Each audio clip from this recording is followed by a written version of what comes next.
Bismillahirrahmanirrahim. Assalamualaikum warahmatullahi wabarakatuh. Semangat pagi semuanya.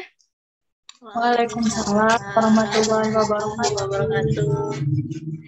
Alhamdulillahirabbil alamin. Puji syukur kehadiran Allah Subhanahu wa taala yang telah memberikan kita nikmat sehat, nikmat kesempatan, nikmat iman, terlebih-lebih lagi nikmat waktu ya, karena di waktu-waktu sekarang ini yang dominannya kita itu lebih banyak di rumah aja, rentan sekali kita untuk mengulur-ngulur waktu atau menyia-nyiakan waktu. Tapi teman-teman di sini sudah memilih keputusan yang sangat baik untuk ikut sama-sama belajar, sharing dengan pengalaman narasumber kita yang Masya Allah luar biasa. Dan mudah-mudahan nanti sehabis dari sini teman-teman bisa menyebarluaskan informasinya. Dan juga teman-teman jangan heran ya, karena meskipun kita di sini hanya sedikit ataupun orangnya terbatas ya, memang kita khususkan ya untuk teman-teman di Zoom ini. Walaupun begitu nanti insya Allah rekaman dari audionya akan kita share juga di YouTube. Jadi teman-teman yang lain bisa akses nanti di akun YouTube juga. Dan ilmunya juga insya Allah bisa menebar secara luas seperti itu. Kemudian salawat dan salam mari kita sanjungkan kepada Nabi kita, Nabi Muhammad Sallallahu Alaihi Wasallam. Allahumma salli ala Sayyidina Muhammad wa ala ali Sayyidina Muhammad. Semoga dengan memperbanyak salawat kepada beliau, kita menjadi salah satu dari umatnya yang mendapatkan syafaatnya. Amin, amin ya rabbal alamin. Oke, teman-teman semuanya boleh open kamera ya, biar nanti interaksi kita dengan kakak pemateri kita lebih interaktif. Kemudian nanti teman-teman karena di sini orangnya juga terbatas, jadi rasanya lebih privat gitu ya, lebih luas untuk bertanya langsung nih, Masya Allah teman-teman, dengan Kak Argita Arisindi SPD. Halo, Assalamualaikum Kak Argita. Waalaikumsalam, ya Alhamdulillah Dek Septi akhirnya ketemu ya di Zoom seperti ini ya. Udah hampir 1 bulan ya kita kemarin untuk diskusiin mau buat acara sharing bareng ya Dek ya. Iya, Masya Allah Kak, dengan sederetan kegiatan Kak Argita yang luar biasa padat. Dan Septi sebelumnya mau mengucapkan terima kasih banyak nih Kak, karena atas keluangan waktu Kakak untuk bersedia sharing-sharing sama kita semua di sini, yang sepertinya informasi tentang beasiswa khususnya beasiswa PMDSU ini sangat sebenarnya informasinya sebenarnya sudah banyak ini ya, banyak informasi, tapi kan kalau dengan ahlinya langsung atau dengan orang yang bersangkutan yang langsung menerima beasiswanya, insya Allah informasi yang diterima kami nanti lebih valid dan bisa kami langsung eksekusi gitu ya kan Kak. Nah, oke, teman-teman di sini sudah insya Allah sudah siap ya untuk belajar. Jangan lupa untuk siapin catatannya, kemudian siapin pertanyaannya nanti untuk kakak pemateri kita. Ya, sebelumnya saya, Septi Lumonggadung Marangkuti, ingin memperkenalkan diri terlebih dahulu ya. Perkenalkan teman-teman, nama saya Septi Lumongga. Teman-teman bisa sapa saya dengan sapaan Septi. Ya, saya saat ini sudah menjadi alumni di Universitas Negeri Medan. Alhamdulillah baru lulus di bulan 8 kemarin, dan aktivitas saat ini adalah selain mengajar juga aktif menulis ya, khususnya untuk kolaborasi buku bersama dosen di Universitas Negeri Medan. Kemudian juga aktif untuk melakukan kegiatan-kegiatan semacam seminar ini ya. Jadi seperti yang di awal Septi sampaikan tadi, Septi sangat bersyukur sekali ya, alhamdulillah di sini teman-teman bisa bergabung di seminar ke-6 yang kali ini diselenggarakan melalui via Zoom. Kalau teman-teman yang sudah mengikuti dari awal kemarin, dari yang episode 1 sampai 5 itu kita adakan di live Instagram semua ya, tapi kali ini berbeda karena memang kebutuhan materinya itu juga mungkin memerlukan layar gitu ya. Jadi kita sediain Zoom ini untuk kita gunakan dalam acara seminar kali ini. Dan juga tadi Septi sudah sampaikan di awal ya teman-teman, kegiatan kita ini adalah kegiatan galang donasi sebenarnya, yang mana tadi sudah Septi sampaikan tadi flyer-flyer dari berbagai yayasan atau lembaga, tadi dari Yayasan Hati Mandiri, Darul Quran, kemudian Tenda Visi Foundation, yang nanti teman-teman setelah kegiatan ini yang berniat untuk ikut berwakaf atau bersedekah bareng-bareng bisa japri gitu ya. Karena kenapa harus japri? Karena mungkin dari kita di sini ada yang ingin merahasiakan identitas pribadinya ya. Jadi silakan nanti setelah kegiatan ini bisa japri Septi gitu. Tanpa berlama-lama ya, Septi akan memperkenalkan kakak pemateri kita yang alhamdulillah sudah bergabung bersama kita pada pagi menuju siang hari ini. Ya, mudah-mudahan sudah terlihat ya di layar teman-teman. Berikut merupakan profil diri dari Kak Argita Arisindi SPD. Nah, saat ini Kak Argita yang biasa dikenal dengan sapaan akrab Kak Argita berkuliah di Universitas Negeri Semarang melalui program percepatan S2 sampai S3 PMDSU, Magister dan Doktoral unggulan. Nah, sebelumnya beliau menamatkan studi S1-nya di Universitas Negeri Medan pada tahun 2016 sampai 2020 di jurusan Pendidikan Antropologi. Berikut merupakan pencapaian Kak Argita ya, yang paling fenomenal dan paling terbaru gitu ya. The Best Content Workshop Competition KMI 2020 ya, tahun 2020 di Universitas Moro Jakarta tahun 2020. Kemudian pendanaan bisnis BPC lokal Unimed tahun 2020, juara 1 Business Plan Competition atau kompetisi bisnis ya, perencanaan bisnis tahun 2020. Kemudian beliau 3 kali berturut-turut mungkin untuk PIMNAS sudah beberapa kali ya Kak, dan meraih perak. Alhamdulillah berkesempatan meraih perak di PIMNAS ke-32 Udayana Bali pada tahun 2019. Masya Allah.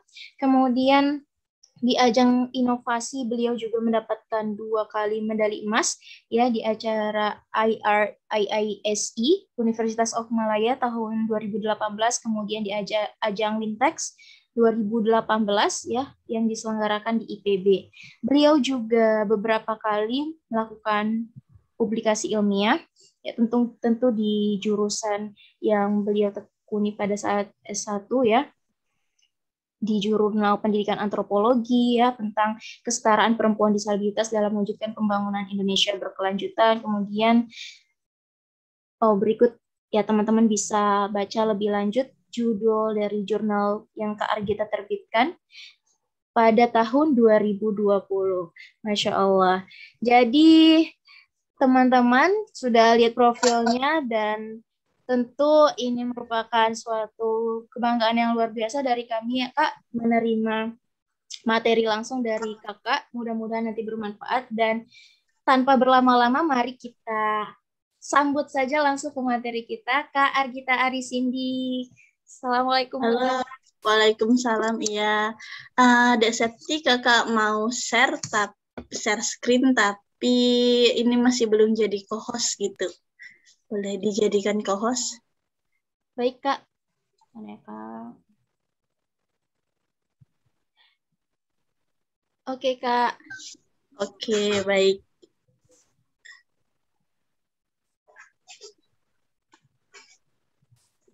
Izin share.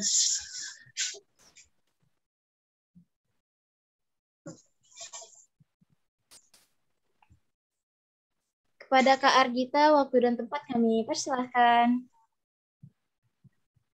Ya, oke.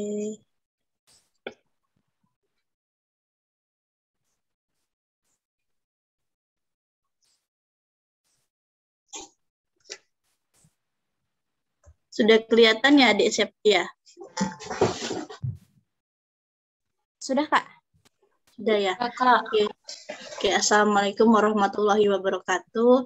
Selamat siang semuanya dan terima kasih saya ucapkan kepada Desepti karena masih memberikan saya wadah untuk kepercayaan untuk bisa kita sharing bareng-bareng gitu terkait bagaimana sih nantinya ketika kita sudah selesai dari tamat S1 mau cari beasiswa untuk kelanjutan selanjutnya di mana ya kira-kira begitu.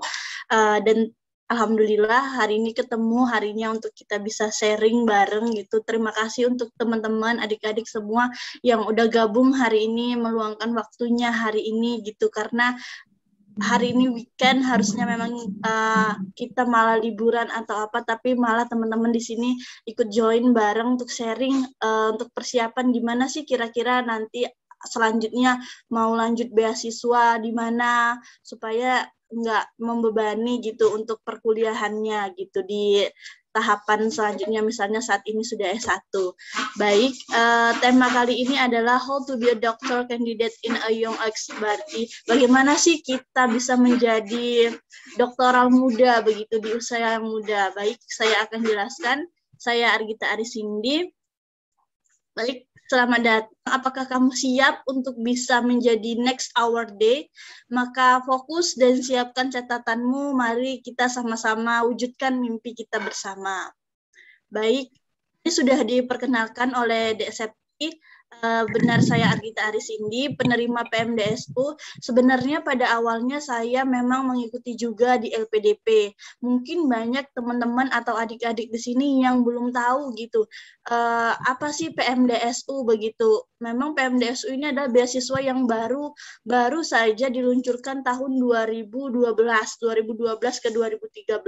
Jadi belum selama LPDP. Kalau LPDP kan sudah tahun dari dulu begitu. Kalau PMDSU ini baru dari 2012 sehingga mungkin informasinya belum banyak gitu. Jadi hour day-nya pun nggak sebanyak dari LPDP begitu. Tapi memang ada ciri khas atau perbedaan dari PMDSU ini, yaitu PMDSU ini memang menyiapkan doktoral muda yang untuk Indonesia begitu. Kalau LPDP memang terbagi sendiri antara S2 dan S3. Kalau di PMDSU langsung dari S2 dibiayai langsung tanpa seleksi lagi ke S3 begitu. Saya dulu dari Universitas Negeri Medan, benar kata Desepti dari pendidikan antropologi, dan dulu di S1 alhamdulillah menjadi salah satu award dari beasiswa bidik misi. Alhamdulillah di ke S2 ini diberikan kesempatan lagi untuk bisa dapetin beasiswa lagi begitu. Bismillah, semoga bisa sampai nanti pada jenjang doktoral begitu 4 tahun di beasiswa PMDSU begitu. Amin. PMDSU. Oke. Bagaimana sih awal-awal dari, jadi kita sedikit sharing gitu, gimana sih awal-awal dari perjalanan saya untuk bisa meraih beasiswa di PMDSU gitu. Nah, dari awal-awalnya itu saya mulai mencari informasi gitu, meniatkan diri. Sudah dari semester 2 tahu tentang beasiswa LPDP begitu. Jadi tahun 2020 itu saya lolos dari Universitas Negeri Medan, maksudnya sudah sarjana begitu. Jadi ketika 2020 memang punya niat untuk mau ngelanjutin S2 begitu, tapi dengan beasiswa gitu, karena mikir juga gimana ya untuk bayar UKT-nya kan lumayan mahal kalau sudah S2 begitu. Lalu jadi itu sudah ada berpikiran seperti itu, jadi udah ada niatnya nih sejak di semester 2 gitu, tapi tahunya dari semester 2 itu beasiswa LPDP. Kalau di PMDSU-nya itu tahunya itu pada semester 5 gitu. Lalu saya mulai awal-awal itu ikut organisasi yang ada di Universitas Negeri Medan begitu. Lalu juga ikut program kreativitas untuk mulai melatih gimana sih untuk bisa kompeten gitu untuk karya tulis ilmiahnya di Universitas Negeri Medan, dilatih untuk beberapa nulis PKM. Lalu alhamdulillah pada semester 5 saya ikut jenjang yang namanya pertukaran mahasiswa. Ada 2 pertukaran mahasiswa, namanya ada Permata dan ada juga yang namanya transfer of credit begitu. Jadi saya ikut yang transfer of credit yang ada di Universitas Gadjah Mada di semester 5 tahun 2018. Nah, pertukaran itu membuat saya semakin seperti, oh iya ternyata nih ada banyak hal yang bisa didapetin nih dari kampus-kampus lain gitu. Bukan berarti kampus sendiri nggak baik, tapi ternyata ada sisi-sisi positif yang ternyata kalau aku bisa ngembangin skill aku di luar ini ternyata bisa begitu, harus punya kompeten seperti ini begitu. Lalu saya ketika sudah tamat tahun 2020 tadi, sudah selesai kuliah S1-nya, saya mulai ada sempat bekerja juga menjadi salah satu guru di SMA, dan sembari saya menjadi guru, saya juga mempersiapkan untuk beasiswa tersebut gitu, beasiswa di PMDSU, tapi saya ikut 2, antara dulu sama-sama buka nih antara LPDP dan PMDSU. Jadi awalnya yang buka duluan itu adalah PMDSU begitu. Tetapi kemudian LPDP juga buka, tapi karena saya mungkin lebih baik cari peluang aja deh ini gitu. Karena kan sebelum dinyatakan lolos masih ada ketakutan nanti takut nggak lolos, jadi mumpung lagi dua-duanya lagi ada, jadi ikut serta dua-duanya. Lalu yang terakhir saya mulai memfokuskan diri untuk semoga bisa jadi awardee scholarship begitu. Dan saya menyiapkan rencana-rencana plan A dan plan B begitu. Jadi misalnya nggak lulus di LPDP, saya bisa di PMDSU. Misalnya nggak lulus di PMDSU, saya bisa di LPDP begitu. Lalu kenapa sih kita harus ngelanjutin studi gitu, ngelanjutin ketika kita sudah selesai, tapi ini adalah pilihan teman-teman sendiri gitu. Teman-teman mungkin punya pilihan atau rencana ke depannya mau lanjut di S2 atau mungkin mau lanjut nantinya bekerja dahulu atau memang fokusnya bekerja. Jadi ini tergantung teman-teman di mana nyamannya begitu. Kalau saya memang sudah ada rencana niatnya untuk mau lanjut di S2 tapi nggak mau ngebebani dengan uang UKT-nya gitu. Jadi otomatis saya harus kerja keras untuk ikut di scholarship atau di beasiswa gitu. Jadi kita punya pilihan sendiri. Kalau kita memang sudah punya plan untuk mau lanjut di studi S2, maka kita harus bisa susun rancangan gitu. Apa-apa aja yang mampu ngebawa kita ini sampai di beasiswa tersebut gitu. Dan ingat kalau beasiswa itu bukan pelampiasan ketika kamu nggak tahu mau kemana gitu. Takutnya ketika kamu cuman tamat S1 nggak tahu mau kemana, udahlah ikut S2 aja gitu. Jadi seperti nanti takut berhenti di tengah jalan gitu. Lalu saya nyoba 2 tadi yang sudah saya jelaskan di LPDP. Kalau di LPDP memang itu adalah skimnya berbeda, maksudnya itu S2 sendiri 2 tahun, S3 juga sendiri begitu. Tidak. Jadi kalau kita sudah dapat LPDP S2, kita akan mau S3 nih misalnya, maka kita akan ujian lagi gitu, tes lagi gitu. Tapi kalau LPDP ini bisa kita ambil universitas yang ada di luar negeri begitu. Kita bisa kuliah di luar negeri, misalnya mau ambil Universitas United Kingdom gitu. Jadi kita bisa di sana gitu. Atau mau ambil universitas di luar negeri di Harvard atau di Oxford gitu, bisa di LPDP ada beasiswanya. Kalau di PMDSU ini memang program untuk dalam negeri gitu, tapi nggak menutup kemungkinan kita bisa yang namanya program sandwich. Program sandwich ini adalah seperti transfer of credit itu, kita bisa pertukaran ke luar negeri selama 1 tahun kalau di PMDSU. Nah, PMDSU ini mencetak doktoral muda, jadi kita S2-nya itu nanti 1 tahun aja, lalu 2 tahun atau 3 tahunnya itu nanti fokus ke doktornya gitu. Jadi kalau PMDSU itu biasanya di luaran S2-nya 2 tahun, kalau sekarang ini PMDSU S2-nya 1 tahun gitu. Jadi kuliah 1 tahun nanti udah dapat gelar magister, baru nanti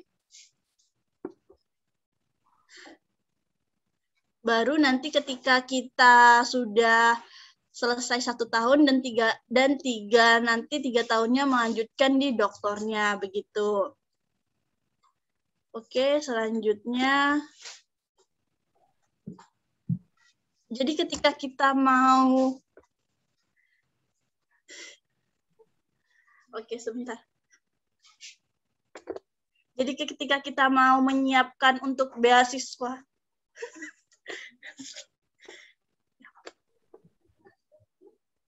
Jadi ketika kita harus mau menyiapkan beasiswa untuk di PMDSU-nya, apa saja sih yang harus disiapkan? Nah, ada yang namanya TOEFL. Memang di PMDSU itu tidak diminta yang namanya TOEFL gitu, tapi kan ada yang namanya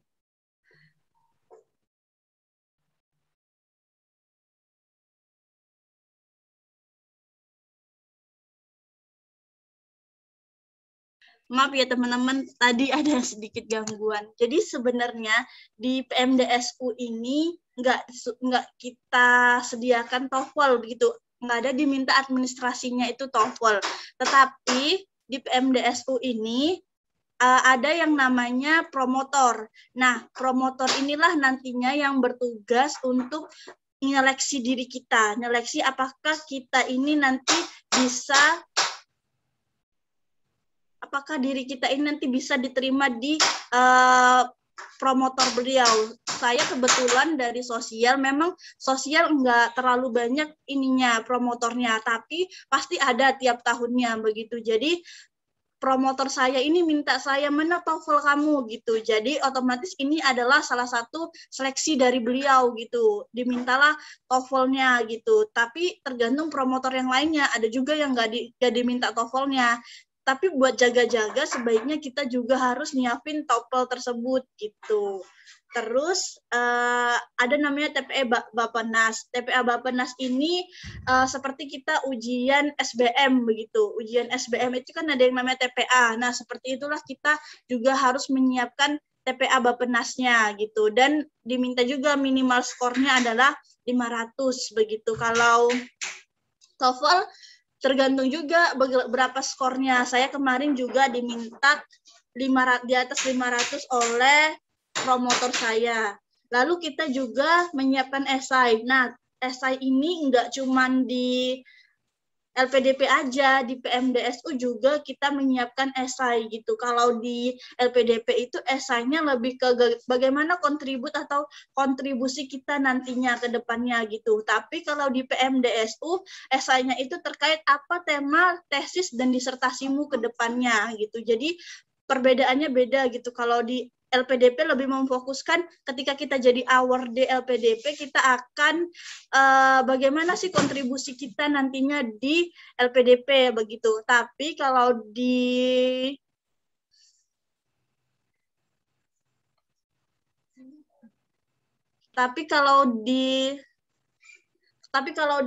PMDSU itu akan disiapkan bagaimana sih esai kita terkait dengan tesisnya yang akan diambil dan disertasi yang diambil. Jadi itu udah dipersiapkan gitu dari mulai kita mau seleksi untuk beasiswanya sudah dipersiapkan apa sih judul tesisnya, apa sih judul disertasinya, dan itu mempertimbangkan dari skripsi kamu waktu S1 gitu.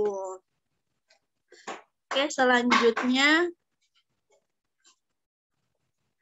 ini boleh di screenshot buat teman-teman atau adik-adik untuk bagaimana sih persyaratannya gitu antara LPDP dan PMDSU, karena mungkin tahun 2022 akan buka kembali untuk seleksi dari beasiswa LPDP maupun PMDSU, karena pada tahun 2021 udah selesai nih, sudah sampai kami tahap perkuliahan baik yang dari LPDP maupun yang dari PMDSU kami sudah mulai ongoing atau berkuliah gitu. Jadi mungkin tahun depan ada rencana dibuka kembali. Nah, mengapa sih pada akhirnya saya meninggalkan LPDP begitu? Saya kemarin sudah sampai mau tahapan wawancara, begitu sudah punya LOA juga gitu. LOA itu adalah surat yang memang sudah dinyatakan lolos dari universitasnya. Saya kemarin sudah lolos di Universitas Gadjah Mada di Fakultas Ilmu Budaya melanjutkan di antropologi gitu. Tapi saya tidak ambil di UGM, saya ambil di PMDSU-nya karena memang saya melihat bagaimana keberlanjutan akhirnya ke depannya gitu, karena memang punya niat untuk S3, mumpung ini lagi dibiayai, oh ya udah jadi pilihnya di PMDSU aja gitu. Dan kalau di PMDSU ini lebih ke banyak risetnya gitu, karena nanti ada beberapa jurnal yang disiapin gitu. Kalau jurnal yang disiapin itu ada internasional dan ada skala nasional. Internasionalnya itu nanti di Scopus, Q1 dan Q2. Jadi lebih merasa oh ya tertantang seperti itu, dan keberlanjutannya juga sih untuk doktornya gitu. Lalu beasiswa PMDSU ini sebenarnya punya tujuan gitu. Apa sih sebenarnya tujuan dari PMDSU? Nah, PMDSU ini punya tujuan di mana saat ini jumlah doktoral di Indonesia masih sedikit, seperti itu, sedikit dibandingkan dengan misalnya Malaysia, Singapura, begitu. Dan hasil-hasil riset atau publikasi di Indonesia juga masih terbilang sedikit, begitu. Akhirnya dibukalah dari PMDSU ini. Jadi itulah yang melatar belakangi kenapa sih Indonesia harus punya doktoral-doktoral muda dan punya publikasi yang banyak, karena supaya meningkatkan hasil publikasi yang khusus dari Indonesia gitu. Jadi bisa bersaing karya tulis atau riset yang ada di Indonesia dengan yang lainnya gitu.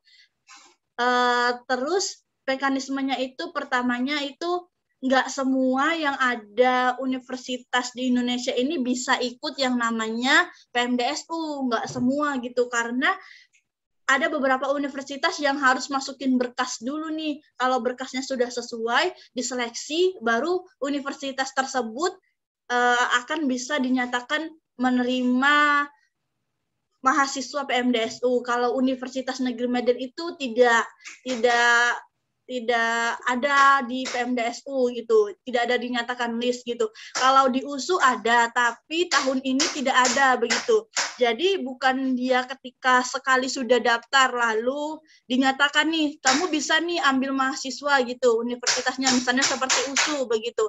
Tapi tahun depan dia harus masukin lagi nih universitasnya gitu. Jadi ketika tahun depan nggak lolos, berarti nggak ada menerima mahasiswa PMDSU nih di USU gitu, sama seperti tahun ini. Lalu ada juga seleksi promotor. Nah, kadang kita berpikir, misalnya saya nih jurusan antropologi, akan berpikir, oh S2 atau S3-nya saya akan linear begitu, antropologi. Nah, kita nggak bisa sesuaiin itu. Inilah kekurangan yang ada di PMDSU. Kalau di PMDSU itu, kita melihat promotor. Promotor itu artinya dosen pembimbing kita nantinya selama S2 dan S3, apakah dia jurusannya sesuai kita atau enggak gitu. Kayak saya, dulunya saya antropologi. Nah, S2-nya saya sekarang ambil ilmu sosial begitu. Jadi otomatis kan harusnya ya spesifik aja nih antropologi, tapi masalahnya nggak ada nih promotor yang daftar di PMDSU gitu. Nggak ada promotor dari antropologi yang daftar di PMDSU gitu.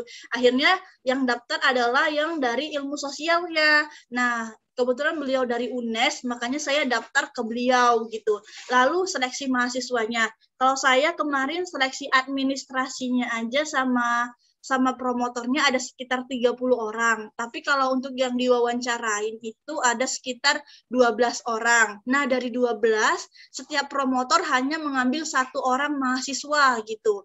Jadi nggak banyak sebenarnya yang award dari PMDSU, hanya sekitar 152 orang. Kalau LPDP kan sampai ribuan begitu. Tapi kalau PMDSU nggak banyak karena satu promotor hanya 1 orang. Jadi memang persaingannya itu lebih ketat gitu. Lalu apa saja sih target luarannya, yaitu Indonesia akan menciptakan banyak doktoral muda begitu, doktor muda yang unggul begitu. Jadi 4 tahun memang kita ini benar-benar digodok harus kamu kuliah tapi kamu juga ngerjain tesis, kamu juga ngerjain jurnal kamu gitu. Jadi memang benar-benar harus kayak fokus begitu. Lalu Indonesia menembus jurnal top dunia yang sudah saya bilang saat ini Indonesia masih di bawah untuk publikasinya gitu. Jadi kita mau naikin nih rating dari publikasi jurnal di Indonesia dengan cara ya kami mungkin ada banyak tuntutan untuk bisa menyiapkan beberapa jurnal internasional Scopus. Lalu sains dan teknologi Indonesia diakui oleh internasional. Jadi makanya kebanyakan dari PMDSU ini adalah dari yang MIPA atau sains. Jadi teman-teman yang memang dari kimia, matematika, dari fisika, atau dari jurusan yang lainnya yang sains itu mungkin akan lebih banyak sih ketemu promotornya nanti dan banyak dari pilihan universitasnya gitu. Tapi sekarang saat ini sudah ada penyeimbangan antara sains dan sosialnya gitu. Jadi tetap dibuka untuk yang sosialnya walaupun jumlahnya nggak lebih banyak gitu. Lalu gimana sih mekanisme dan prosedur dari beasiswa PMDSU gitu. Nah kalau yang sebelah kiri ini adalah bagaimana perguruan tinggi dan promotor untuk bisa seleksinya. Nah kalau yang sebelah sini adalah bagaimana mahasiswa gitu. Jadi seleksinya itu ada beberapa tahapan. Itu dari promotor dan perguruan tingginya saja gitu. Itu dulu yang diselesaikan. Jadi promotor itu juga ada seleksinya. Saya berpikir barangkali ada promotor yang dari antropologi awalnya, tapi mungkin beliau nggak lolos begitu. Makanya yang lolos ini yang dari ilmu sosial gitu. Bahkan promotornya pun ada seleksinya, karena beban promotor adalah ketika beliau harus memang membimbing mahasiswa yang S2 ini ke S3 gitu. Jadi makanya ada seleksinya begitu. Lalu kalau saat ini yang batch 6 ini ada 18 perguruan tinggi begitu. Jadi nggak semuanya perguruan tinggi ini diterima untuk bisa PMDSU. Bahwasanya masih ada 18 perguruan tinggi. Lalu untuk promotornya adalah 120 orang promotor. Sebenarnya pas saat kami lagi bimbingan awal itu di bagian dikti PMDSU-nya itu ada sekitar 300-an promotor dan itu mereka nggak lolos, yang lolos hanya 128 dan ada 152 orang mahasiswa yang dinyatakan PMDSU lolos begitu.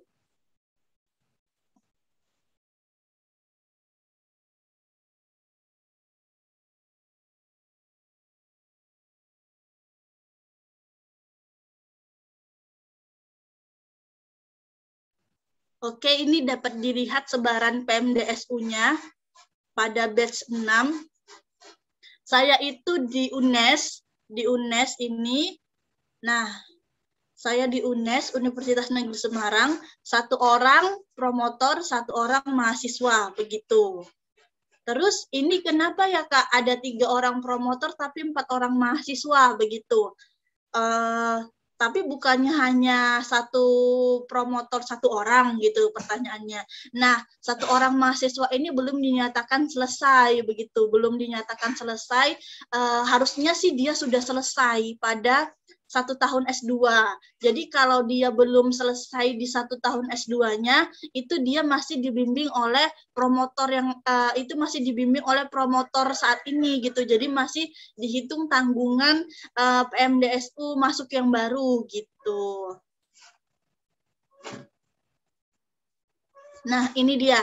Sebenarnya apa sih komponen dari beasiswa PMDSU begitu sampai beasiswa PMDSU dinyatakan bahwasanya paling banyak menerima pembiayaan begitu. Nah, tahun ketiga ketika kita sudah S3 doktoralnya, kita akan diberikan 60 juta per tahunnya gitu.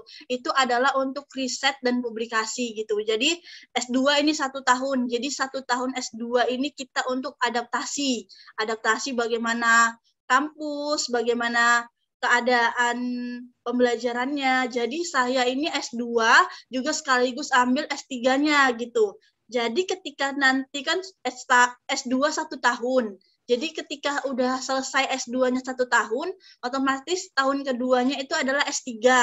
Nah, S3-nya ini pada tahun pertama S3 itu nanti akan diberi riset atau diberi kewajiban untuk publikasi jurnal begitu. Nah, biayanya itu dari PMDSU. Tiap tahun dikasih 60 juta gitu. Otomatis kan tinggal 3 tahun lagi nih, berarti 1 tahun, 2 tahun, 3 tahun gitu. Tiap tahunnya 60 juta, tahun kedua juga 60 juta, tahun ketiga 60 juta. Tapi dengan persyaratan kita harus bisa riset dengan baik, juga bisa harus publikasi jurnal Scopus Q1 dan Q2.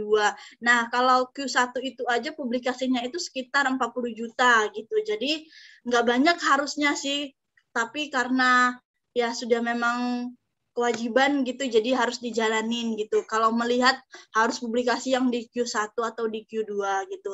Nah, ini ada yang namanya fasilitas sandwich gitu.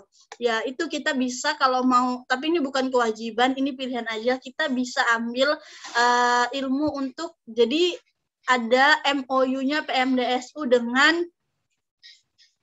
universitas yang ada di luar negeri gitu. Jadi kita bisa aja minta gitu, Pak, saya persyaratannya harus S3 dulu nih. Pak, saya sudah S3 nih, saya mau 1 tahun belajar di luar negeri gitu. Nah, kalau ketika kamu bisa ngambil tanggung jawab itu, mereka sediain gitu, namanya sandwich gitu. Ada juga biaya pendidikannya juga dikasih, 1 bulannya itu 4 juta, lalu biaya hidup, biaya tunjangan hidup, lalu biaya transportasi. Jadi misalnya saya kan ini masih di Medan, nanti mau ke, kalau udah offline atau tatap muka mau ke UNES gitu, nanti transportasinya juga akan direimburse oleh pihak PMDSU gitu. Lalu gimana sih penyaluran beasiswanya? Ini barangkali sudah, nanti ketika sudah lolos mungkin akan dipahami gitu, bagaimana alurnya untuk pembiayaan beasiswa PMDSU begitu. Jadi perguruan tinggi yang nantinya pada akhirnya menyalurkan ke mahasiswanya. Nah, sebenarnya apa sih strategi untuk lolos PMDSU gitu? Dari saya kemarin yang 12 orang di interview atau diwawancarain, tapi alhamdulillah diambil 1 orang itu saya gitu. Jadi yang penting adalah ketika kita sudah tahu nih pembukaan PMDSU, lalu sudah tahu nih mau ambil promotor yang mana atau promotor ini pembimbing yang mana gitu. Lalu kita harus tahu latar belakang promotornya apa gitu. Apa publikasi dari promotornya. Jadi ketika kita nanti seleksi, akan ketemu nih pertanyaan gini, saya kemarin di interview. Kamu sudah kenal saya lebih jauh atau belum? Saya bilang, kalau secara langsung mungkin belum, Prof. Tapi kalau publikasi dan hasil riset Prof, saya sudah beberapa kali baca. Nah, coba sebutin apa saja publikasi saya, apa saja riset saya gitu. Terus nanti promotor itu juga bilang, kenapa sih kamu bisa tertarik sama tema yang saya sediakan? Nanti promotor itu akan nyediain tema sesuai penelitian beliau gitu. Nanti kita akan ikut tema tersebut. Kebetulan promotor ini nyediain temanya multikulturalisme. Jadi saya akan ikut dengan beliau untuk risetnya terkait multikulturalisme gitu. Misalnya yang dari kimia atau MIPA, ya mungkin beda nanti risetnya tentang apa. Jadi nantinya kita akan ikut dengan beliau gitu untuk risetnya gitu. Lalu yang kedua, perbanyak publikasi ilmiah jurnal, buku, ataupun kolaborasi riset gitu. Jadi kenapa sih penting gitu untuk kita nanti pas seleksi itu udah ada jurnal gitu. Karena ketika kita nanti diwawancarai, karena kita kan nanti pada akhirnya akan memberikan banyak jurnal nih gitu. Otomatis ketika sudah ada, kita biasa terlatih gitu, terlatih untuk di PMD, di S1 nulis jurnal, lalu pas seleksi di PMDSU-nya pasti promotornya akan, oh iya dia ternyata S1-nya ini banyak ya nyiptain tulisan gitu.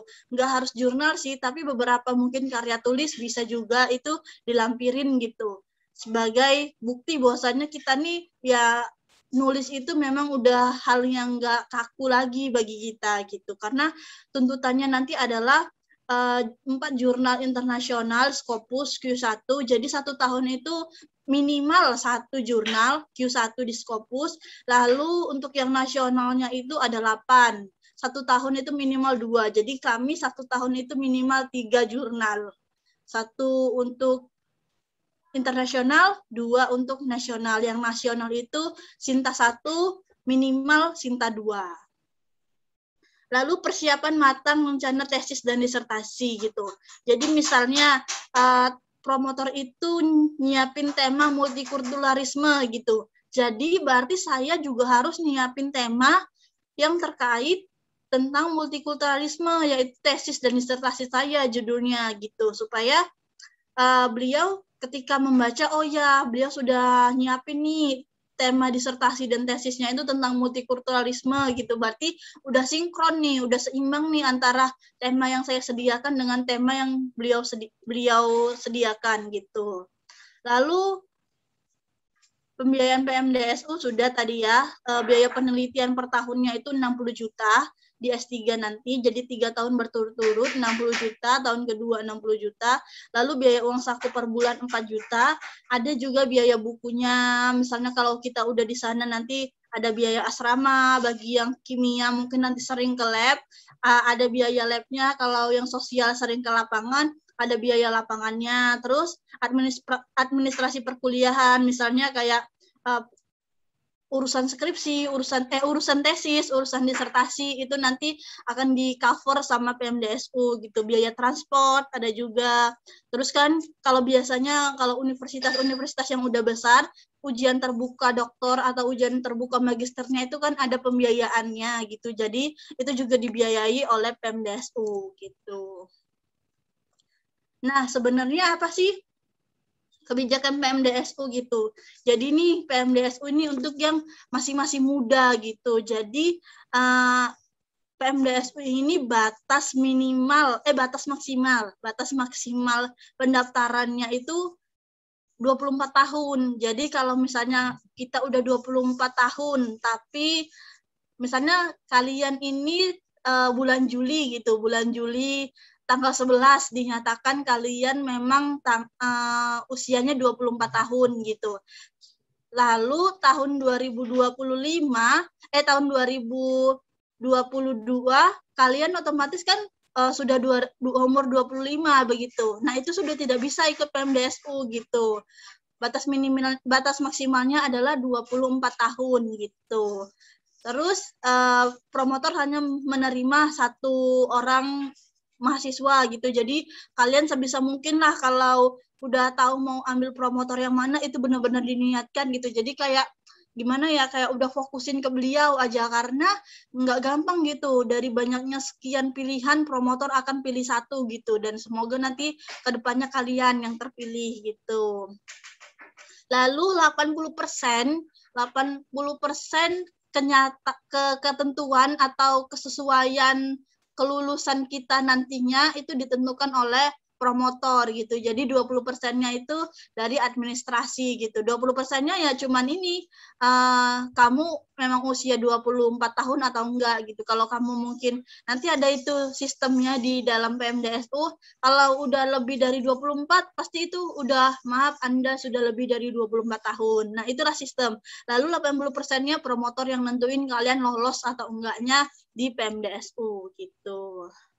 Nah, ada nih sanksi gitu, ada sanksi yang diberikan dari PMDSU, bukan pembiayaan atau bukan beasiswanya aja yang harus kita ketahui, ada sanksinya gitu. Jadi apabila penerima beasiswa yang tidak menyelesaikan studi karena kelalaian kayak gitu, karena misalnya nggak sesuai gitu, harusnya 4 tahun, harusnya cuma 1 tahun, maka mahasiswanya harus mengembalikan seluruh biaya studi yang telah diterima gitu. Jadi memang berat sih gitu, tapi kalau memang kita niat, kalau kita memang mampu, pasti ya bisa lah dijalanin gitu. Lalu kelalaiannya itu apa sih? Mengundurkan diri misalnya seperti itu. Karena sebelum kita diterima nanti kita ada kontraknya itu akan kontraknya itu nanti akan ditandatanganin pakai materai dan itu nanti akan dideklarasikan. Jadi seperti udah ketentuannya nih 4 tahun ini benar-benar harus digodok di PMDSU gitu. Lalu nggak bisa nih kita nih di PMDSU tapi ngambil beasiswa di LPDP gitu. Kayak saya tadi nggak bisa, makanya harus pilih salah satu. Saya pilihnya di PMDSU gitu. Oke, selanjutnya. Nah, ini saya senang sama coach ini gini. Sadar atau nggak sadar ada banyak orang-orang yang di sekitar kita ini adalah orang-orang yang hebat. Mungkin ini bukan sekarang, mungkin bukan kemarin, atau mungkin belum nih.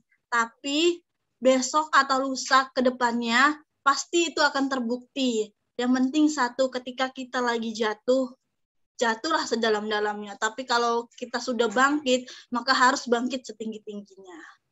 Begitu dari saya, semoga sukses dan kita harus nikmati setiap proses yang ada. Begitu dari saya, Septi. Sekian dan terima kasih. Dikembalikan ke Septi. Ya, terima kasih kepada Kak Argita Arisindi yang telah memaparkan materi yang sangat luar biasa, sangat rinci dan jelas sekali Kak setiap pembahasannya, Masya Allah, Barakallah. Nah, jadi sedikit Septi ingin mereview ya teman-teman dari pembahasan dari Kak Argita tadi ya. Di awal tadi Kak Argita sudah sampaikan ya bahwa semua perjalanannya ini berawal dari kegiatan-kegiatan yang beliau aktif di dalamnya ya, baik itu dari organisasinya, baik itu dari segi akademiknya beliau jalani, kemudian dari perjalanan itu beliau tersadar untuk bisa mengasah ataupun eksplor diri lebih banyak lagi khususnya melalui beasiswa PMDSU ini gitu. Kemudian tadi banyak sekali insight-insight menarik yang telah kita dapatkan dari Kak Argita ya. Salah satunya tadi di akhir beliau sampaikan ketika kita jatuh terlalu dalam maka bangkitlah setinggi-tingginya gitu ya. Jadi teman-teman apapun yang teman-teman hadapi, teman-teman jalani sekarang, baik yang mungkin masih SMA, ya yang nanti mungkin nonton YouTube yang masih SMA, ya jalani prosesnya gitu ya, mau lanjut daftar kuliah, prosesnya itu dijalani aja ya. Jadi saya teringat ini Kak, apa namanya, pesan dari Pak SFT, jadi katanya tuh, kata beliau, nggak apa-apa Septi, dalam kita skripsian tuh kan kadang ada aja tuh ya Kak yang jadi apa nih batu-batu kerikilnya atau yang jadi kadang kita dikasih masalah sedikit kita udah aduh gitu. Jadi dosen PSET itu selalu ngingatin ya nggak apa-apa, nikmati, ini adalah perjalanan yang harus dinikmati ya. Jatuh itu adalah hal biasa, tapi akan menjadi luar biasa ketika kita mengingat kejatuhan kita pada saat kita sudah berhasil nanti gitu. Dan juga teman-teman di sini ya yang ingin bertanya seputar beasiswa PMDSU atau di luar itu boleh diajukan di kolom chat, atau kalau mau mengajukan open mic langsung juga boleh raise hand aja gitu ya. Jadi di sini sudah ada pertanyaan yang masuk nih Kak dari Alia Saida dari USUH. Ya, Assalamualaikum Kak, saya izin bertanya. Yang pertama, apakah penerima beasiswa PMDSU bisa yang sudah menikah? Yang kedua, bagaimana cara kita mengetahui promotor di setiap batch-nya itu? Apakah memang sudah sesuai dengan disiplin ilmu kita atau belum? Terima kasih, Kak.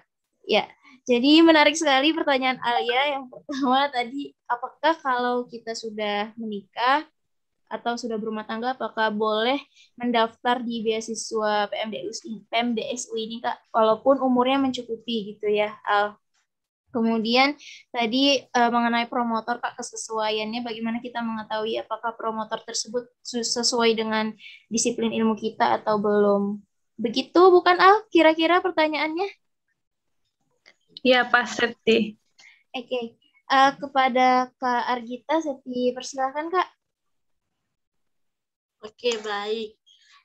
Terima kasih untuk Septi. Nah, pertanyaannya gimana sih kalau misalnya kita udah menikah, apakah masih bisa atau enggak nih nerima PMDSU gitu. Nah, dari ketentuan PMDSU-nya sendiri itu enggak ada ketentuan sudah menikah atau belum menikah begitu. Jadi yang penting ketika kamu misalnya umur 24 tahun tapi sudah menikah misalnya di umur 22 tahun, itu bisa masih melamar di PMDSU. Tapi mungkin nanti akan keterkaitannya akan diseleksi oleh pihak promotornya. Jadi tergantung pihak promotornya ini. Kalau ada beberapa teman yang sudah menikah tapi juga tetap lolos gitu. Jadi yang pertama adalah beliau menyesuaikan promotornya ini memperbolehkan atau enggak gitu.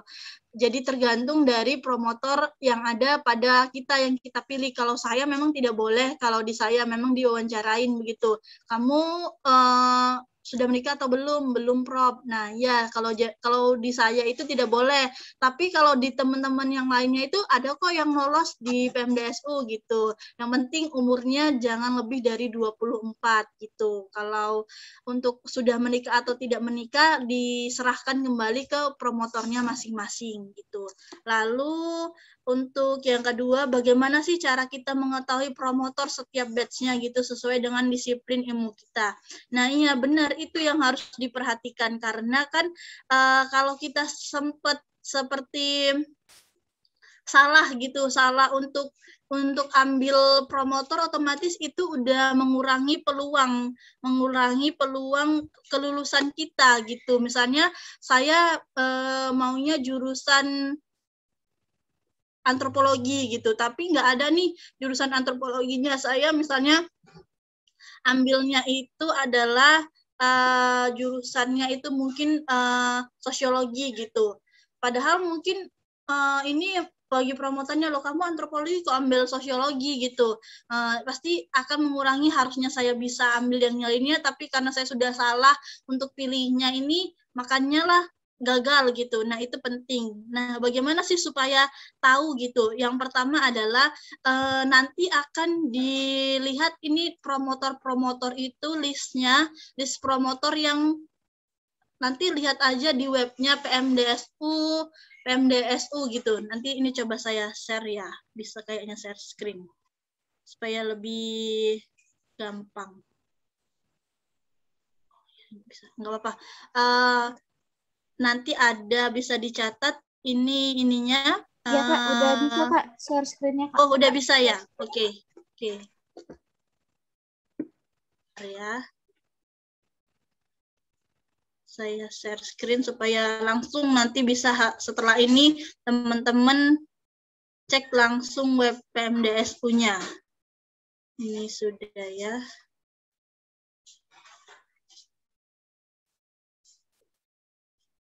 Sudah kelihatan, Sep? Sudah ya? Udah, Kak. Udah. Nah, ini dia. Nah, ini adalah link dari biasanya beasiswa PMDSU ini akan diinfokan di sini, pmdsu.com seperti itu. Nah, di sini nanti bisa kita lihat apa saja sih pengumuman. Jadi misalnya ada pembukaan, kita juga lihat di sini seperti ini. Kami kemarin baru diumumin pada pada bulan Agustus penetapan penerimaan beasiswa pendidikan. Nih misalnya kita lihat ya.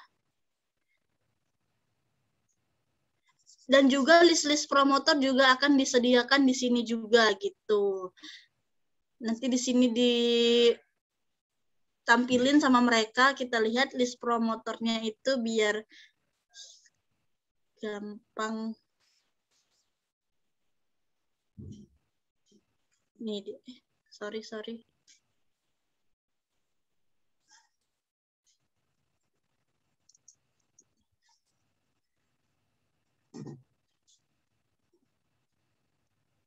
Ini dia list promotornya untuk tahun 2021. Jadi tiap tahunnya itu promotornya itu beda-beda.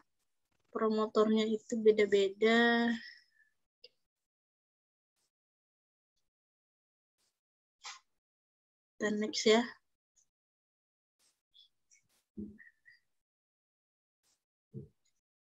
sebentar.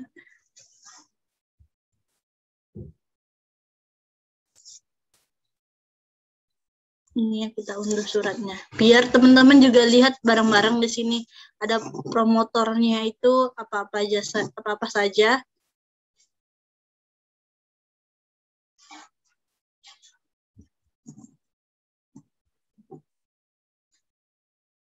Oke. Kelihatan ini ya, Sep ya? Iya, Kak, aman. Kelihatan, Kak. Oke, aman. Jadi ada 18 perguruan tinggi yang batch 6 tahun 2021 yang nerima PMDSU. Ada Institut Pertanian Bogor, Institut Teknologi Bandung, ada ITS gitu. Ada juga UGM sudah. Kalau Universitas Negeri Medan memang belum ada dari tahun pertama. Universitas Sumatera Utara awalnya ada, tapi tahun ini mereka nggak lolos seleksi berkas gitu, makanya di sini nggak ada. Gitu. Ini kenapa ada? Karena ini batch 6 ya. Oh, ini yang ini ya. Ini calon pengusul. Lalu yang lolos itu ini, yang lolos ada 18. Maaf saya salah tadi. Nah, ini yang pengusulnya USU mengusulkan begitu. USU mengusulkan nomor 22 tapi nggak lolos gitu. Jadi yang ada cuman 18 aja. 18 ini aja yang ditetapkan sebagai perguruan tinggi penyelenggara beasiswa gitu. Jadi ada seleksinya juga untuk universitasnya, dari 24 yang lolos hanya 18 gitu. Lalu promotornya, nih promotornya gitu. Jadi kita nih yang milih nih dari promotornya. Nanti kita yang cari gitu latar belakang dari promotornya. Kalau saya itu dari Universitas Negeri Semarang. Gajah Mada ya, kita lihat paling banyak yang diterima promotornya. Jadi kita cari ini satu-satu. Sebenarnya apa sih ininya, latar belakang dari beliau nih gitu. Misalnya kalian mau ambil misalnya Profesor Insinyur Yuni Erwanto ini gitu. Kalian harus tahu apa latar belakangnya gitu. Jadi saya itu tipsnya itu nyarinya itu di Google, saya ketik namanya, otomatis kan keluar nih dari mana dia biasanya universitasnya, dan biasanya dia ngajar di mana gitu. Kayak kita lagi nyari deskripsi dosen gitu. Di Universitas Negeri Jogja ada, saya itu Universitas Negeri Semarang, ini saya. Universitas ini promotor saya Profesor Dr. Wasino M. Hum, Universitas Negeri Semarang. Jadi cuman satu kalau di Universitas Negeri Semarang, satu promotor, satu mahasiswa gitu. Ini kita bisa pilih gitu. Jadi nggak semua nggak semua universitas yang non LPTK, yang LPTK juga ada.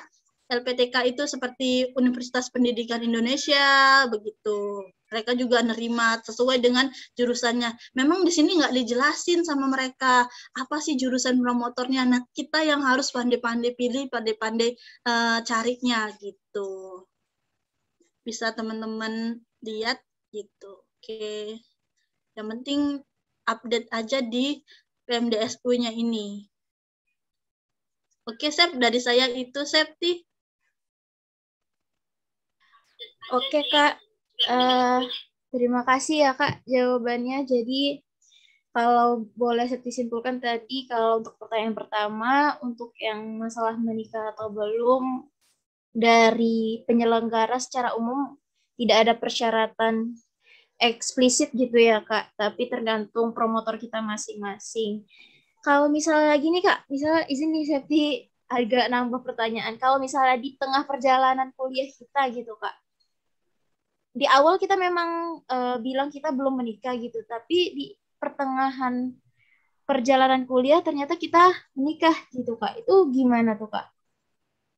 Oke, nah itu juga saya sudah koordinasiin dengan promotornya. Saya bilang, Prof, misalnya di tengah perjalanan saya sudah ketemu nih jodohnya atau sudah datang waktunya memang pas, kan itu sudah tidak bisa ditolak ya, begitu ya kalau memang sudah ketentuannya. Nah, promotornya bilang, kalau dari saya yang penting kamu selesaikan dulu S2-nya 1 tahun ini, karena S2 1 tahun itu cukup berat, tapi setelah itu bagaimana keadaannya itu kamu yang akan bisa sesuaikan sendiri kalau sudah di jenjang S3 atau doktoralnya. Gitu sih kalau dari kemarin sempat ngobrolin sama promotornya. Jadi promotor ini ibaratnya sudah orang tua kedua kita lah gitu. Jadi nggak cuman sekedar ilmiah aja yang akan kita bahas, tapi otomatis kita harus juga bangun kedekatan atau chemistry gitu dengan beliau, karena nggak gampang sih untuk bisa nanti selanjutnya akan bimbingan. Nanti karena tesis S2 dengan disertasi S3 kita, beliau juga pembimbingnya gitu. Jadi kalau dari awal nggak ada kedekatan dengan pembimbingnya, otomatis pasti akan seperti formal atau kaku saja gitu. Karena kalau misalnya kita lebih dekat, tapi dekat yang masih secara sopan dan positif baik-baik saja gitu ya. Karena kalau kita masih dekat atau kita sudah bisa melebur dengan promotor kita, pasti lebih enak komunikasinya gitu sih, Septi. Baik, Kak. Terima kasih. Berarti emang kita harus membangun kedekatan emosional dari awal seperti itu ya, Kak? Benar, iya. Karena S2 sampai S3 itu kan pasti bakal banyak sekali tantangan yang kita hadapi, dan salah satu tempat yang paling bisa kita jadikan untuk bercerita ataupun bertukar pikiran adalah promotor kita itu. Seperti itu ya, Kak? Benar, benar. Oke, Kak, untuk pertanyaan tadi dari Alia juga ada pertanyaan kedua mengenai promotor gitu. Saya sedikit ingin menanggapi kalau misalnya kan itu kita emang nyari background-nya secara mandiri seperti itu ya, Kak, dari awal kita berniat mendaftar. Nah, berarti untuk proses seleksinya itu sendiri ketika kita sudah mengikuti mensubmit pendaftaran kita, kemudian akan ada pengumuman lolos pendaftaran gitu ya, Kak, baru kita bisa menuju ke seleksi promotor atau bagaimana, Kak? Oke, baik. Jadi nanti ketika kita kan otomatis nanti di web tadi itu akan muncul yang namanya alur pendaftaran gitu. Nanti akan kita klik pendaftaran seperti itu. Tapi ini udah nggak bisa muncul karena sudah ditutup gitu. Jadi mereka udah nggak buka akses web pendaftaran, makanya nggak bisa dipraktekin. Nanti mereka akan muncul web pendaftaran, kita daftarin. Jadi ketika kita sudah masuk nih berkas kita nih di dalam web tersebut, dan itu sudah misalnya kan mau daftar aja, nanti kita akan disuguhkan tanggal lahir, bulan dan tahun. Ketika udah lewat dari 24 otomatis nggak bisa kita tanggal dan lahir Anda sudah tidak bisa untuk login membuat akun pendaftaran begitu. Lalu tapi kalau bisa, kita akan bisa melanjutkan. Nah, otomatis kalau kita sudah bisa melanjutkan pendaftaran dari akun tersebut, kita sudah mengantongi 20% kelolosan begitu. Karena kelolosan itu ditentuin dari batas usia maksimal kita gitu, yaitu 24. Lalu 80%-nya itu dari promotornya. Lalu di situ nanti akan kita mengisikan nomor WhatsApp, email selanjutnya gitu. Nah, nanti di situ akan setelah itu akan mungkin sebulan atau 1,5 bulan diberi jangka waktu. Nanti promotornya itu yang akan menghubungi kita melalui email atau WhatsApp begitu. Jadi sebenarnya nanti di sela-sela pendaftaran itu di jangka waktu 1,5 bulan atau 1 bulan itu nanti akan ada seleksi wawancara gitu dari informasi yang didapatkan. Makanya penting untuk nomor HP, nomor WhatsApp atau emailnya itu tidak hilang seperti itu, karena nanti pihak dari universitasnya atau pihak dari promotornya akan menghubungi lewat akun kita itu, bukan akun yang ada di web, tapi akun nomor WA dan nomor dan emailnya gitu. Lalu setelah itu kita akan dilakukan seleksi wawancara. Kalau yang di UGM ada seleksi tesnya juga sepertinya. Tesnya nggak tahu seperti apa, tapi mereka bilang ada beberapa seleksi tesnya juga. Jadi nanti akan diumumin juga di dalam web tersebut PMDSU gitu. Jadi yang paling yang paling pentingnya adalah diseleksi promotornya. Nanti promotornya di sela-sela itu akan ngelakuin sembari 1,5 bulan atau 1 bulan itu proses seleksi wawancara maupun tes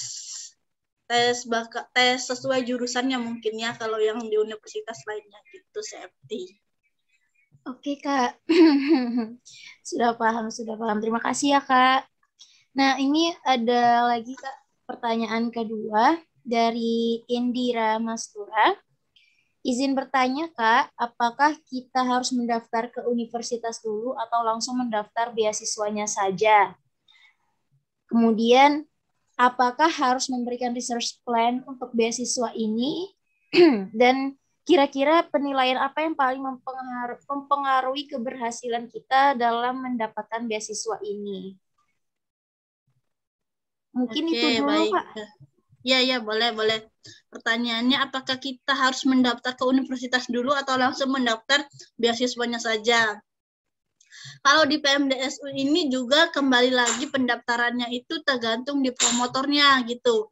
Kalau di saya itu awalnya saya mendaftar di PMDSU-nya dulu gitu, di beasiswanya gitu dulu. Tapi promotor saya bilang kalau kamu harus daftar juga di universitasnya gitu. Tapi ada teman saya yang pada awalnya karena mungkin dia takut belum lolos seperti itu, jadi dia belum mendaftar di universitasnya gitu. Jadi dia daftar beasiswanya dulu nih gitu.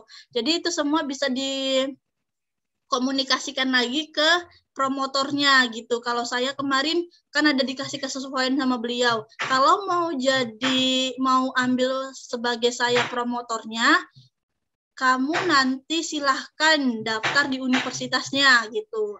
Jadi itu semua kembali lagi ke promotor, tapi yang paling penting daftar dulu beasiswanya.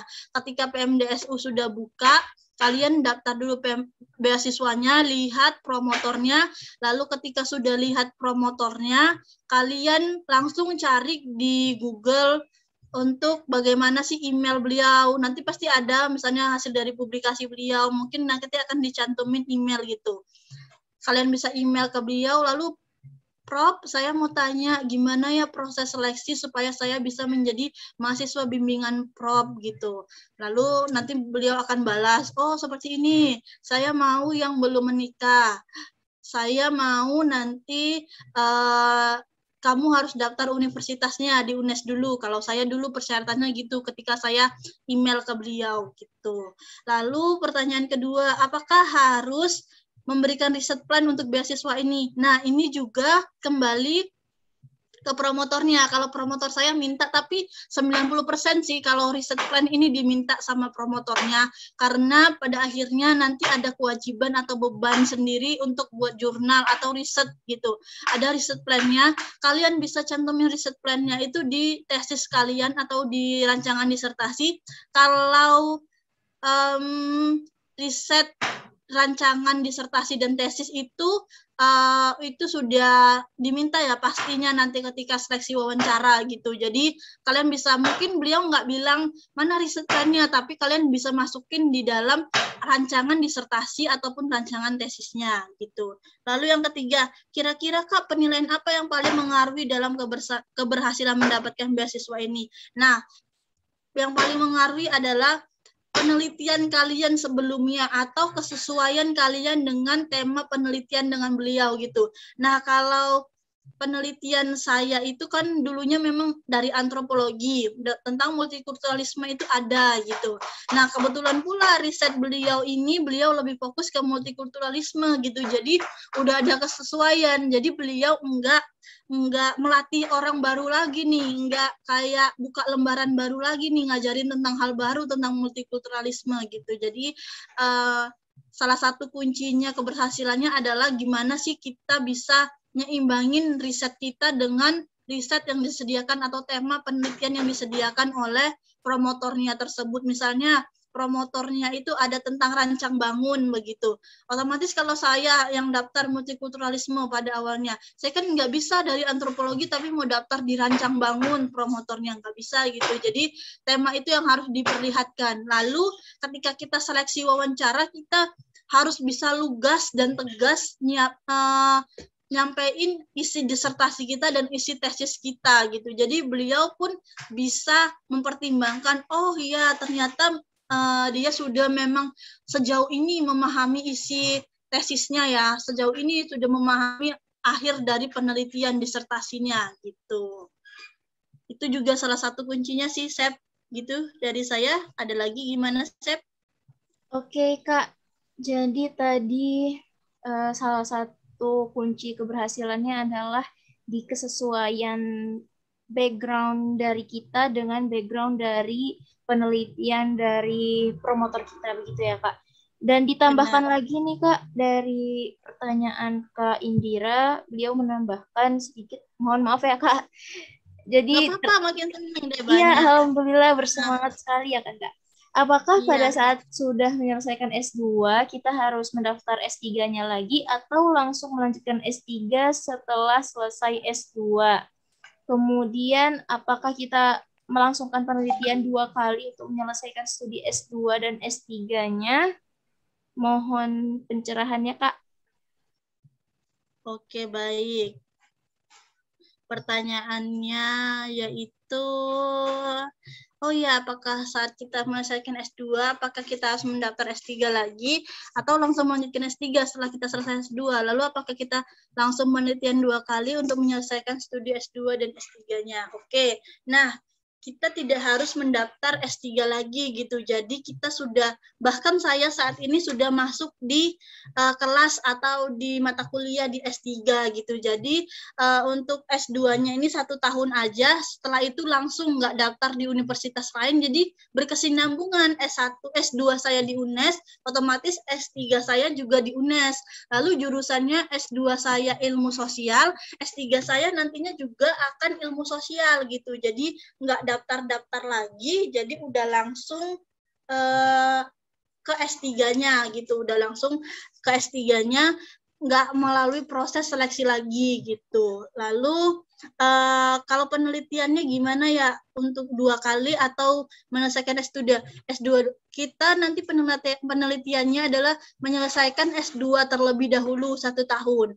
Jadi 1 tahun ini saya 1 semester ini karena baru kuliah di bulan Agustus, 1 semester ini saya kuliah adaptasi, lalu semester 2 nanti saya sudah menyiapkan proposal tesisnya gitu. Jadi berkuliah 1 semester ke depannya nyiapin tesisnya, dan 1 semester itu juga nanti ujian sidang magisternya gitu.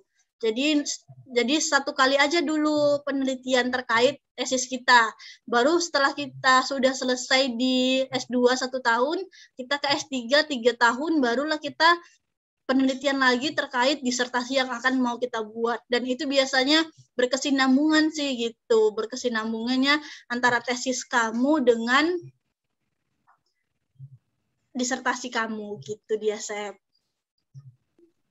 Berarti Septi juga baru tahu nih, Kak, ternyata meskipun tadi fokus dulu di di tesis, tapi saat ini Kakak sudah memulai perkuliahan S3-nya. Gitu ya, Kak? Iya benar, iya benar. Jadi saya S3-nya itu ambil metode penelitian disertasi gitu. Jadi nanti pas udah S3 udah dapet nih sedikit tentang metode penelitiannya biar bisa langsung ikut di S3 nggak kaget lagi, karena metode penelitian disertasi itu agak lumayan banyak sih, jadi udah dicicilin mulai dari sekarang gitu. Jadi sebenarnya teman-teman juga udah kalau nanti ya sudah lolos PMDSU-nya ya di S2 itu juga sudah benar namanya S3 gitu. Jadi S2 ini ibaratnya hanya persyaratan aja gitu 1 tahun. Bahkan di Universitas Gajah Mada, di Universitas Institut Teknologi Bandung itu nggak ada yang namanya S2 mereka. Mereka langsung S3-nya 4 tahun gitu. Jadi baru pertama kali, tapi mereka sayangnya nggak ada gelarnya, nanti nggak ada gelar magisternya gitu. Langsung nanti gelarnya doktor gitu. Kalau saya di UNES masih ada gelar magisternya gitu. Kalau mereka langsung S3 memang nggak ada nyiapin tesis gitu, nggak ada ikut mata kuliah di S2, mereka ikut langsung di S3 gitu. Tapi kalau saya mungkin karena masih LPTK gitu kan, kampus UNES masih LPTK, makanya masih suruh siapin magisternya S2-nya gitu, Sep. Oke, Kak, Masya Allah. Semangat, Kak, untuk perkuliahan S3-nya sekaligus Iya, S2-nya. boleh. Ya, kita mungkin ke penanya terakhir, Kak, dari Saudari Ayang Sun. Untuk Saudari Ayang boleh ini mau mengajukan langsung ya, Ayang ya? Boleh? Ayang, silahkan. Iya, terima kasih. Pak, sebelumnya, apakah suara saya terdengar jelas? Ya, terdengar jelas. Ya, terima kasih Kak Septi. Masya Allah ya, Kak Gita. Kak, saya tertarik nih untuk tahu, ini kan yang sudah Kakak capai ya kan. Yang saya pengen tahu habit apa sih Kak yang udah Kakak bangun gitu Kak, yang udah Kakak bangun untuk mencapai apa ya, ya tercapai sampai saat ini gitu. Kemudian boleh tahu nggak Kak pola asuh orang tua gitu dalam hal untuk menjadikan semangat belajar Kak Gita yang saat ini seperti itu Kak. Itu aja dulu Kak, saya kembalikan. Oke. Baik, terima kasih Ayang. Gimana sih pertanyaannya, gimana sih habits gitu ya? Gitu ya, Sep ya? Habits dan pola asuh gitu ya, Sep ya? Bagaimana pola asuh orang tua Kak Argita? Tentu karena kita lihat Kak Argita kan udah Masya Allah sekali prestasinya, tentu kakak di latar belakangi atau dididik dengan orang tua yang Masya Allah juga gitu ya kan Kak. Gimana nih Kak, boleh di-sharing ke kita semua pola asuh dari orang tua maupun kebiasaan-kebiasaan yang sudah kakak mulai sejak kecil mungkin hingga melahirkan kakak yang seperti sekarang. Boleh Kak di-share? Oke, baik. Terima kasih. Kalau dari pola asuh, saya 3 orang bersaudara gitu. 3 orang bersaudara, kakak saya 1, terus adik saya 1 juga gitu. Jadi pola asuh dari orang tua, memang orang tua punya disiplin tersendiri ya untuk gimana bisa anak-anaknya nanti ke depannya lebih baik dari beliau begitu ya. Pasti mimpi tiap orang tua pasti gitu ya kan. Karena aku mau nih ketika aku sampai saat ini, misalnya aku baru di titik ini, anakku harus di atas atau di lebih tinggi nih dari aku gitu. Terus kalau orang tua memang punya pola asuh yang dari kecil diajarin gimana sih harus kerja keras gitu, gimana sih harus bisa mandiri kalau kamu mau sesuatu. Kita tahu kita bukan orang yang punya bisa banyak fasilitas, makanya kita harus bisa seimbangin. Kalau kita mau seperti saya mau S2 ya kita harus bisa kerja keras gitu untuk bisa dapetin itu gitu. Karena kita tahu uang pendidikan itu atau biaya pendidikan sekarang masih lumayan agak mahal kalau untuk jenjang yang S2 gitu. Lalu kalau untuk selain itu orang tua juga jadi misalnya ada problem gitu, kita bilang seperti ini, saya ketemu seperti ini, permasalahan seperti ini, kemarin saat skripsian ketemu permasalahan seperti ini, kira-kira bagaimana ya untuk solusinya gitu. Jadi orang tua jadi salah satu problem solving atau pemecahan masalah gitu untuk bisa nih kita, seandainya saya ambil ini gimana ya Mak gitu, seandainya saya ambil ini gimana ya Pak gitu. Jadi mereka berikan saya masukan juga gitu sih. Jadi saya juga nggak berjalan sendiri gitu di atas saya seperti ini gitu. Ada orang tua, keluarga yang ngedorong benar-benar untuk bisa maju nih untuk pendidikan gitu. Apalagi ada banyak beasiswa gitu. Lalu mereka juga beri bantuan gitu, misalnya saya ini hari ini lagi repot seperti ini, banyak kegiatan seperti ini, nggak bisa nyelesain ini itu, mereka oh ya kami bantu mana yang bisa dibantu gitu. Kayak misalnya kemarin pas ujian lagi repot, kan banyak seleksinya yang dilaluin, mau wawancara, mau ujian yang yang seleksinya, apalagi saya kemarin ambil 2, mereka juga bantu nih siapin yang harus bisa disiapin gitu, bantu gitu. Misalnya saya mau ini, kalau saya kan lagi mau les bahasa Inggris juga, nambah tingkatin skill untuk bahasa Inggris, karena untuk sandwich nanti tuh ada diminta IELTS-nya gitu, atau seperti TOEFL tapi di atas TOEFL IELTS-nya itu kalau mau ke luar negeri gitu. Jadi saya bilang saya mau les ini gitu. Jadi mereka juga bantu, oh ya memang sebaiknya harusnya les supaya bisa selesai gitu untuk S2 nanti S3-nya kalau mau pertukaran ke luar negeri gitu. Karena IELTS saya memang belum belum ini kali sih belum bisa kalau di IELTS begitu. Orang tua memang jadi salah satu kunci utama sih keluarga gitu yang bisa sampai saat ini gitu. Jadi lari kemanapun pasti baliknya ke rumah gitu, ke keluarga juga. Orang tua juga enggak ngekang gimana misalnya kamu harus seperti ini, kamu harus pilih ini gitu. Enggak sih, mereka lebih kepada kalau kamu mau dan kamu bisa tanggung jawab silahkan gitu sih kalau di orang tua. Dan kalau habitsnya itu dari saya waktu mulai maksudnya punya mimpi besar itu waktu saya dulu waktu SMA itu sempat gagal di SBM dan SNMPTN gitu. Jadi kayak itu jadi patokan utama saya ketika saya dulu waktu sedikit bercerita waktu SMA itu misalnya saya sudah juara 1 umum gitu, saya juara 1 umum, sudah ikut lomba gitu. Otomatis kan kalau kita SMA nih udah juara 1 umum, udah tahu nih mana mau jurusan yang diambil. Otomatis ketika ikut seleksi undangan, proses seleksi undangan ke universitas atau SNMPTN, kita pasti kayak, oh aku udah punya tiket lebih nih gitu. Jadi ternyata pas saya diumumin SNMPTN saya gagal gitu. Jadi teman-teman saya bahkan yang udah saya bantuin masukin datanya, bantuin cari beasiswanya itu lolos gitu. Jadi itu ada seperti kayak cambukan besar buat saya gitu. Kenapa ya saya bisa gagal, teman-teman saya malah nggak gagal. Bahkan saya dulu S1-nya jalur undangan itu atau jalur SNMPTN itu ambilnya di Unimed gitu dan nggak lolos gitu. Tapi teman saya yang ambilnya di USU, ambilnya di luar dari Sumatera Utara malah lolos gitu. Jadi, wah ini saya memang harus nggak bisa nih udah bangga sendiri atau kayak sombong sendiri ngandelin prestasi-prestasi yang dulu gitu. Nah, saya di SMA itu SBM, ujian tertulis SBM juga gagal gitu.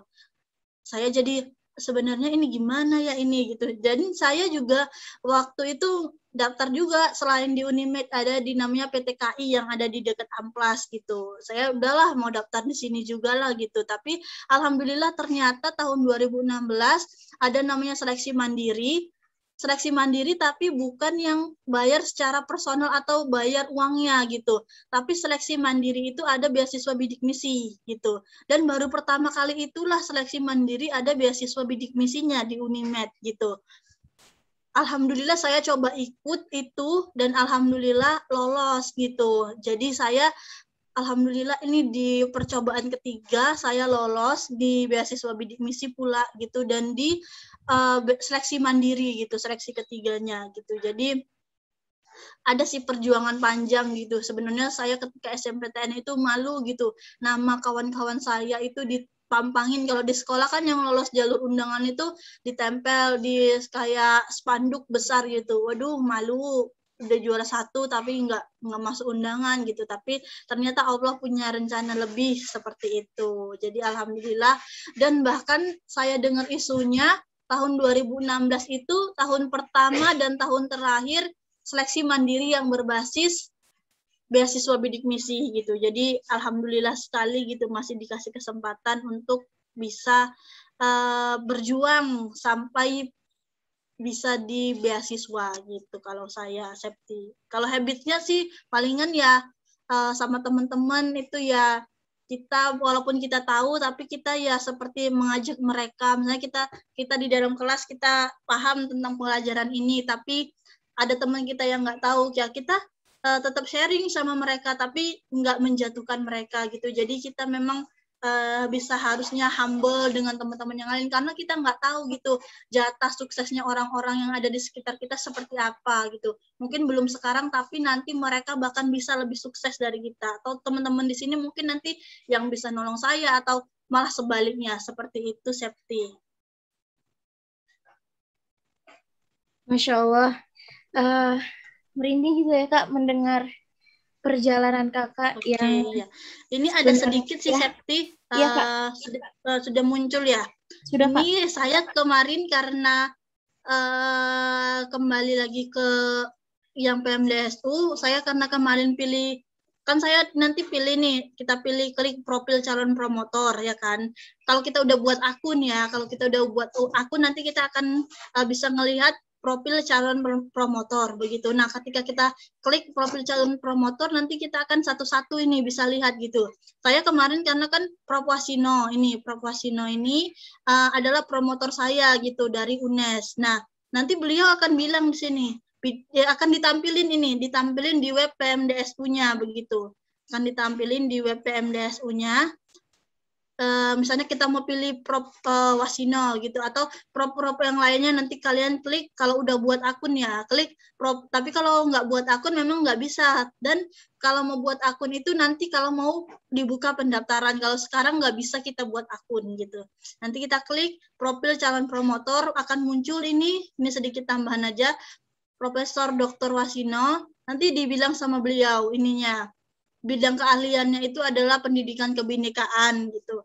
Lalu dibilang tema penelitian yang ditawarkan ini apa gitu. Jadi tema penelitian ditawarkan adalah pendidikan multikultural dan nasionalisme. Makanya saya saat ini fokusnya itu di multikulturalisme gitu, karena sesuai dengan penelitian beliau. Nanti Scopus ID-nya diberikan beliau gitu di sini, Google Scholar-nya diberikan, Sintanya diberikan gitu. Jadi kita bisa lihat sesuai enggak apa tema yang ditawarkan oleh beliau dengan apa yang mau kita nantinya gitu. Nanti di sini prodi S2 calon mahasiswa pendidikan ilmu pengetahuan sosial, karena nanti fakultasnya saya di ilmu sosial.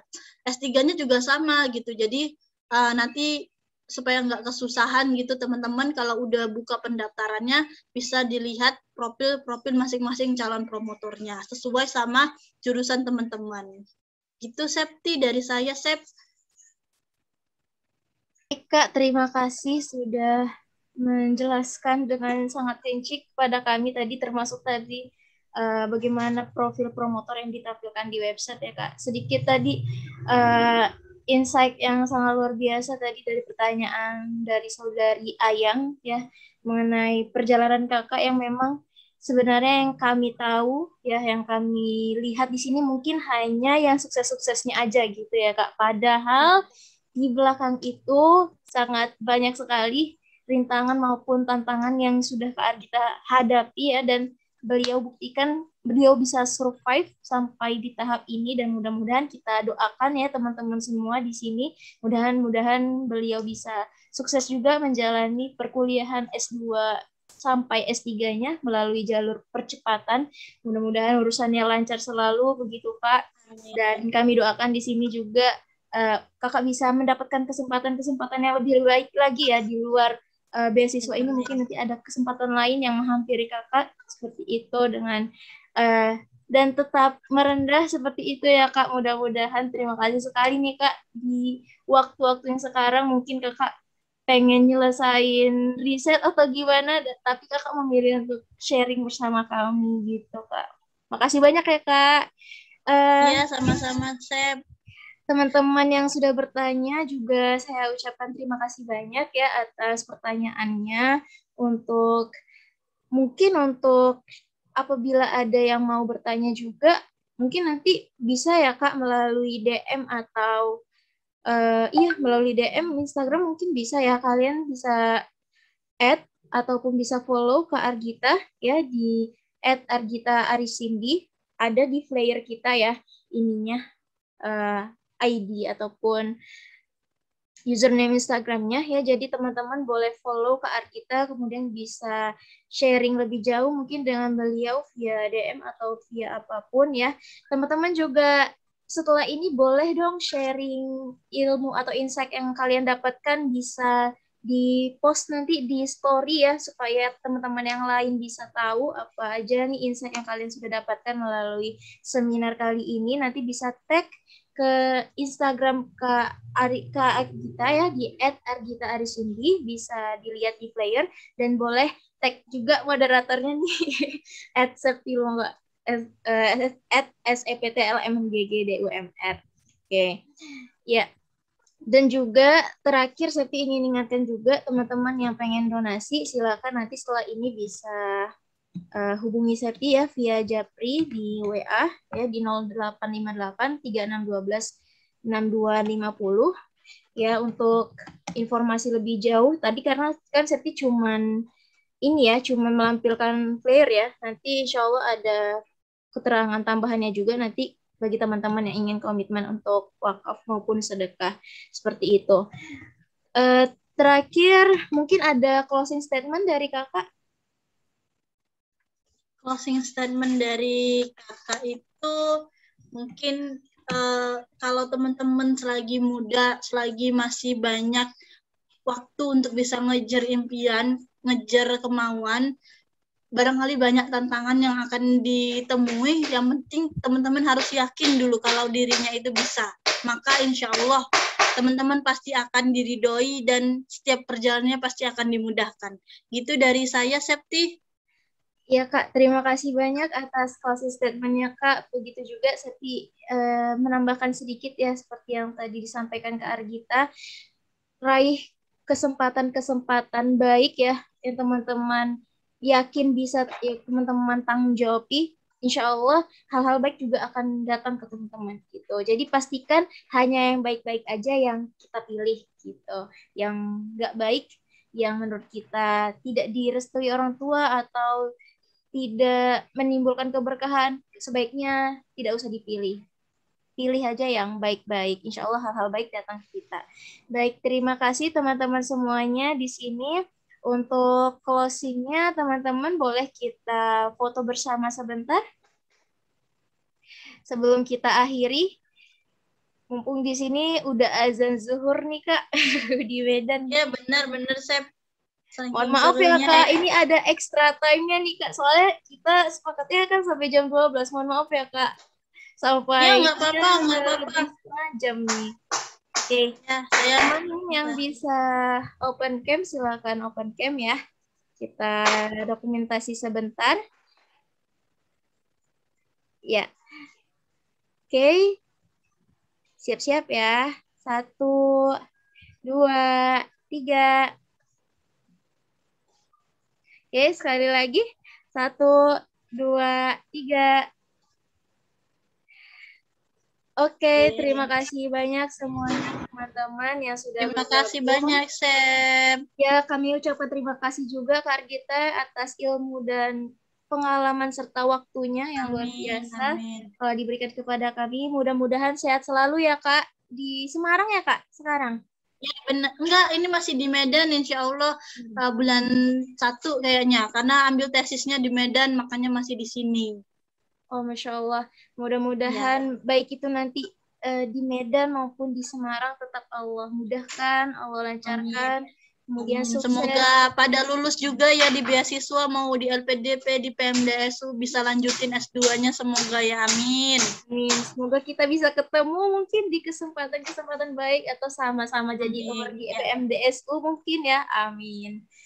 Oke, mohon maaf atas segala kekurangan dalam penyampaian, teman-teman. Saya Septi Lumungadu Marangputih selaku moderator dan sekaligus host. Mohon pamit undur diri untuk pertemuan seminar kita hari ini. Ya, terima kasih atas partisipasinya yang luar biasa. Salam sehat, salam semangat. Assalamualaikum warahmatullahi wabarakatuh. Sehat-sehat selalu ya, Kak. Dan teman-teman. Ya, izin ya, Mas. Iya, Kak. Terima kasih, Risma. Terus ada Kak Muhammad Erik, Ilva, Fataya, Ella, Alfi, Kak Alfia, Kak Ayang. Mohon di ini ya, saya endkan ya. Terima kasih semuanya. Mudah-mudahan bermanfaat. Jangan lupa diposting ya insight-nya. Oke. Assalamualaikum.